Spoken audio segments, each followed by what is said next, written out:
మీ ఇంట్లో పిల్లలు చాలా అల్లరి చేస్తున్నారా? మీకు కోపం తెప్పించేస్తున్నారా?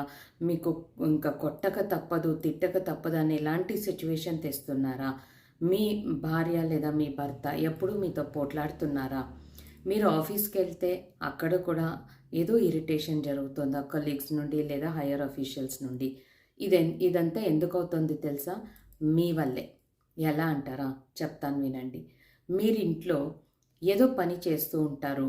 సడన్‌గా మీ పిల్లలు నిన్ననో, మొన్ననో ఏదో చేసుంటారు అల్లరి. అది గుర్తొచ్చి వాళ్ళని మైండ్‌లో తిట్టుకుంటారు. ఎప్పుడు మీరు వాళ్ళని తిట్టుకుంటారో, అప్పుడు మీ ఇన్నర్ చైల్డ్ ఏం చేస్తుంది, మళ్ళీ అలా తిట్టేలాంటి సందర్భాన్ని సృష్టిస్తుంది మీ ముందర. అప్పుడు మీరక్కడ తిట్టుకున్నందుకు ఇంకొంసేపట్లో ఏమవుతుంది, పిల్లలక్కడ ఏదో అల్లరి చేస్తారు. మీరు లేనంత కోపమొస్తుంది. కొడతారు, తిడతారు. దీన్ని మీరే అట్రాక్ట్ చేశారు. మీరు మీ భార్యని లేదా మీ భర్తని తిట్టుకుంటారు, ఆర్గ్యూ చేస్తూ ఉంటారు.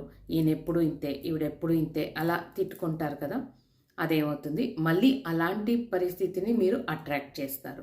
సో, మళ్ళీ మీ భార్యతో లేదా మీ భర్తతో గొడవలయ్యేలాంటి సిట్యుయేషన్స్‌ని తెచ్చిస్తుంది.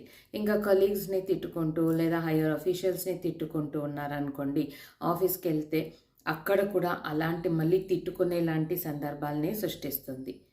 సో, ఇప్పుడు దీన్ని బట్టి మీకేమర్థమైంది? ప్రాబ్లమ్ ఎక్కడుంది? మీలో ఉంది.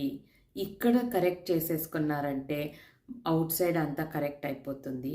సో, మీరేం చేస్తారు? మీరు ఎవరిని ఎలా ట్రీట్ చేస్తారు మీ లోపల, దాని మీద మీరు దృష్టినుంచండి. అప్పుడు బయట అంతా కరెక్ట్ అయిపోతుంది. ఎవ్వరిని దూషించొద్దు. ఓకే?